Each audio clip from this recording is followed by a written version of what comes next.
আসসালামু আলাইকুম ওয়া রাহমাতুল্লাহ।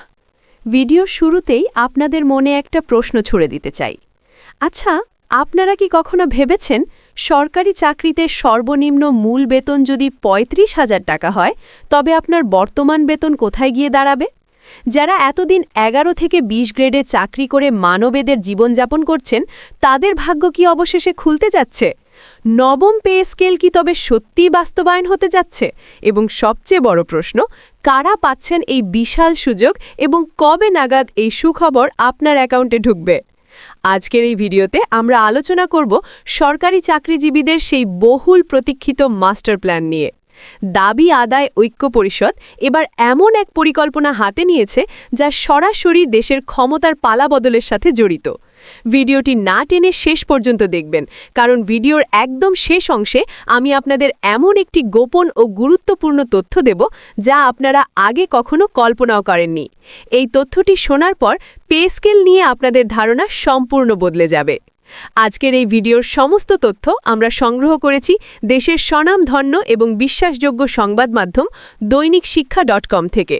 তাদের প্রতিবেদক এবং সরকারি দাবি আদায় ঐক্য পরিষদের নেতাদের বক্তব্যের উপর ভিত্তি করে আজকের এই বিশেষ প্রতিবেদনটি তৈরি করা হয়েছে। তাই তথ্যের সত্যতা নিয়ে আপনারা শতভাগ নিশ্চিত থাকতে পারেন। চলুন আর দেরি না করে মূল আলোচনায় প্রবেশ করি। প্রিয় দর্শক, আপনারা জানেন বাংলাদেশের সরকারি চাকরিজীবীদের সংখ্যা কম নয়। প্রায় ২২ লাখ সরকারি কর্মচারী বর্তমানে প্রজাতন্ত্রের কর্মে নিয়োজিত আছেন। এর মধ্যে একটি বিশাল অংশ, বিশেষ করে ১১ থেকে ২০ গ্রেডের কর্মচারীরা দীর্ঘদিন ধরে নানামুখী বৈষম্যের শিকার। দ্রব্যমূল্যের ঊর্ধ্বগতি, ছেলেমেয়ের পড়াশোনার খরচ, চিকিৎসা ব্যয় সব মিলিয়ে এই গ্রেডের কর্মচারীরা রীতিমতো হিমশিম খাচ্ছেন। অন্তর্বর্তী সময় থেকেই আপনারা দেখেছেন সরকারি চাকরিজীবীরা পে স্কেল নিয়ে রাজপথে নেমেছিলেন। তাদের একটাই দাবি ছিল বৈষম্যহীন নবম পে স্কেল। সেই লাগাতার আন্দোলনের ফলে সরকার কিছুটা নড়েচড়ে বসেছিল। তাদের দাবি পূরণের জন্য একটি কমিটিও গঠন করা হয়েছিল। কিন্তু চাকরিজীবীদের প্রত্যাশা ছিল নির্বাচনের আগেই যেন এই পদক্ষেপগুলো বাস্তবায়ন করা হয়। কিন্তু আমাদের হাতে আসা তথ্য অনুযায়ী প্রেক্ষাপট এখন কিছুটা ভিন্ন। নির্বাচনের আবহ শেষ হয়েছে এবং নতুন সরকার ক্ষমতায় আসার প্রক্রিয়া চলছে। ঠিক এই সন্ধিক্ষণে সরকারি চাকরিজীবীরা আর বসে থাকতে রাজি নন। তারা বুঝতে পেরেছেন শুধু আমলাতান্ত্রিক প্রক্রিয়ায় বা ছোটখাটো কমিটি গঠন করে তাদের এই বিশাল দাবি আদায় করা সম্ভব নয়। তাই তারা এবার ভিন্ন পথে হাঁটার সিদ্ধান্ত নিয়েছেন। তারা তৈরি করেছেন এক নতুন মাস্টার প্ল্যান। এই ২২ লাখ সরকারি কর্মচারীর ভাগ্য পরিবর্তনের জন্য দাবি আদায় ঐক্য পরিষদ এবার সরাসরি রাজনৈতিক সিদ্ধান্তের দিকে ঝুঁকছে। সচিবালয়ের বাইরে দপ্তর, অধিদপ্তর ও স্বায়ত্তশাসিত প্রতিষ্ঠানের সব কর্মচারী সংগঠনের সমন্বয়ে গঠিত এই বিশাল জোট এবার এমন এক ব্যক্তিত্বের সাথে সাক্ষাতের পরিকল্পনা করেছে যা পুরো পরিস্থিতিকে ঘুরিয়ে দিতে পারে। এখন প্রশ্ন হল, নতুন সরকার ক্ষমতায় আসার আগ মুহূর্তে বা ঠিক পরপরেই তারা কার কাছে যাচ্ছেন? দৈনিক শিক্ষা.com-এর তথ্য অনুযায়ী সরকারি দাবি আদায় ঐক্য পরিষদের মুখ্য সমন্বয়ক ওয়ারেস আলী একটি অত্যন্ত গুরুত্বপূর্ণ তথ্য জানিয়েছেন। তিনি জানিয়েছেন সংগঠনের পক্ষ থেকে তারা খুব শীঘ্রই বাংলাদেশ জাতীয়তাবাদী দল বা বিএনপির ভারপ্রাপ্ত চেয়ারম্যান জনাব তারেক রহমানের সাথে সাক্ষাৎ করবেন। আপনারা হয়তো ভাবছেন, হঠাৎ তারেক রহমানের কাছে কেন? এর কারণ হিসেবে আবেদনে উল্লেখ করা হয়েছে যে তাকে বর্তমান প্রেক্ষাপটে একজন সর্বোচ্চ অভিভাবক এবং মানবিক গুণের অধিকারী হিসেবে বিবেচনা করছেন কর্মচারীরা। তারা মনে করছেন আমলাতান্ত্রিক জটিলতায় আটকে থাকা পে স্কেলের ফাইল একমাত্র রাজনৈতিক সদিচ্ছা এবং শীর্ষ পর্যায়ের নির্দেশেই মুক্ত করা সম্ভব। ওয়ারেস আলীর নেতৃত্বে সংগঠনের পক্ষ থেকে ইতোমধ্যেই তারেক রহমানের দপ্তরে সাক্ষাতের জন্য আবেদন জমা দেওয়া হয়েছে। এই সাক্ষাতের মূল এজেন্ডা একটাই, নবম পে স্কেল বাস্তবায়ন। তারা আশা করছেন নতুন সরকার গঠনের প্রক্রিয়ায় বা পরবর্তী রাষ্ট্র পরিচালনার পরিকল্পনায় তারেক রহমান সরকারি কর্মচারীদের এই দীর্ঘদিনের কান্না শুনবেন এবং দাবি বাস্তবায়নে ফলপ্রসূ সিদ্ধান্ত নেবেন। এটা সাধারণ কোনো সাক্ষাৎ নয়। ২২ লাখ সরকারি কর্মচারী ও তাদের পরিবারের সদস্যদের কথা চিন্তা করলে এটি একটি বিশাল ভোট ব্যাংক এবং জনসমর্থনের বিষয়। তাই এই সাক্ষাৎটি দেশের প্রশাসনিক কাঠামোর জন্য অত্যন্ত গুরুত্বপূর্ণ। কর্মচারীরা মনে করছেন বিগত সরকারের আমলে তারা যে জুলুম ও বঞ্চনার শিকার হয়েছেন তা থেকে মুক্তি পেতে হলে এখন সরাসরি নীতি নির্ধারকদের দরজায় কড়া নাড়তে হবে।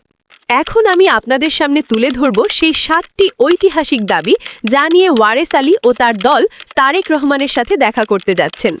এই দাবিগুলোর খুঁটিনাটি বিশ্লেষণ করলে আপনারা বুঝতে পারবেন কেন আমি ভিডিওর শুরুতে বলেছিলাম যে এটি আপনাদের ভাগ্য বদলে দেবে। প্রথম এবং প্রধান দাবিটি হলো বেতন স্কেল। তারা দাবি করেছেন 1:4 অনুপাতে 12 ধাপে বেতন কাঠামো নির্ধারণ করতে হবে এবং শুনলে খুশি হবেন তারা সর্বনিম্ন মূল বেতন 35,000 টাকা দাবি করেছেন। জি, আপনি ঠিক শুনেছেন।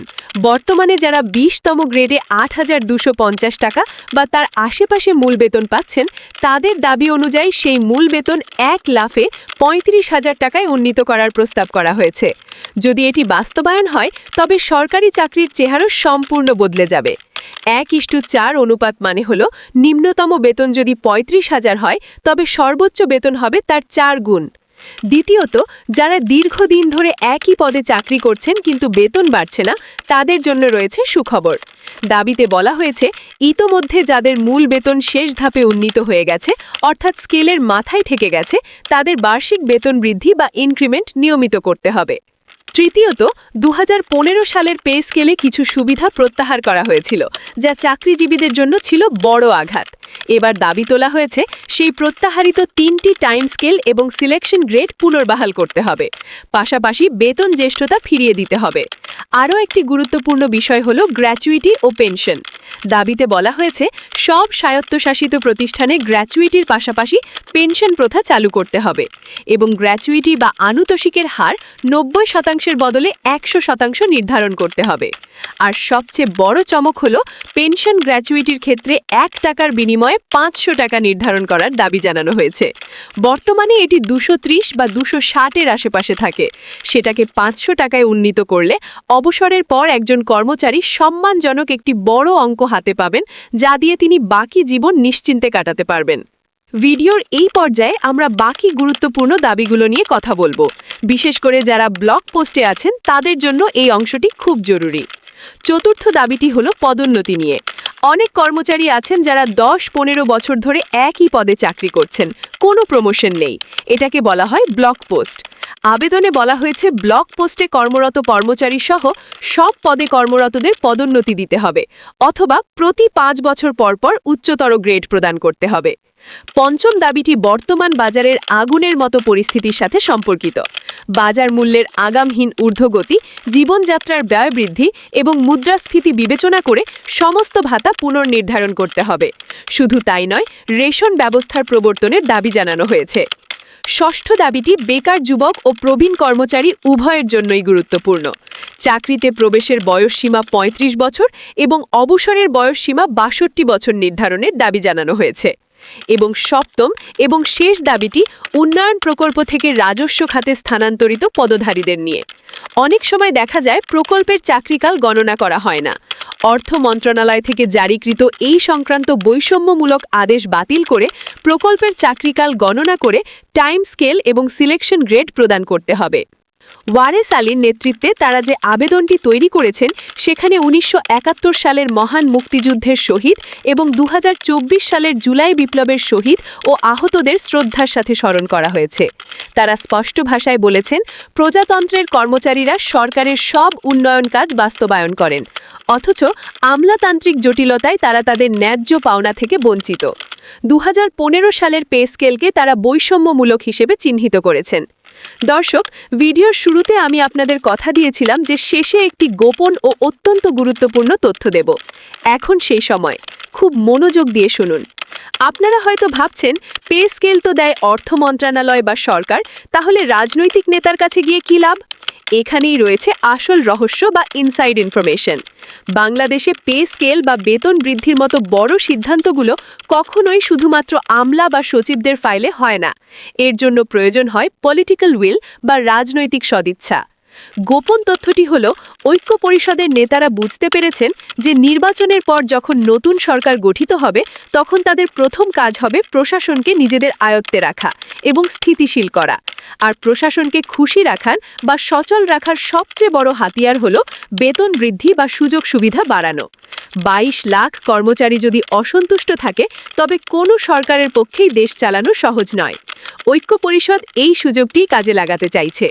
যদি তারা তারেক রহমানের কাছ থেকে একটি গ্রিন সিগন্যাল বা ইতিবাচক আশ্বাস আদায় করতে পারেন, তবে পে স্কেল বাস্তবায়ন শুধুমাত্র সময়ের ব্যাপার হয়ে দাঁড়াবে। আমলাতান্ত্রিক কোনো বাধা তখন আর টিকবে না। প্রিয় সুধী, আমরা আজকের ভিডিওতে দেখলাম সরকারি কর্মচারীরা কিভাবে তাদের অধিকার আদায়ে নতুন কৌশল অবলম্বন করছেন। ৩৫,০০০ টাকা মূল বেতন, রেশন সুবিধা এবং ১০০% পেনশন, এই স্বপ্নগুলো পূরণ হলে লাখো পরিবারের মুখে হাসি ফুটবে। আমরা আশা করি দাবি আদায় ঐক্য পরিষদের এই প্রচেষ্টা সফল হবে এবং নতুন সরকার বা সংশ্লিষ্ট কর্তৃপক্ষ তাদের এই মানবিক দাবিগুলো মেনে নেবে। দৈনিক শিক্ষা.com-এর এই প্রতিবেদনের আলোকে আমরাও আপনাদের নিয়মিত আপডেট জানাবো।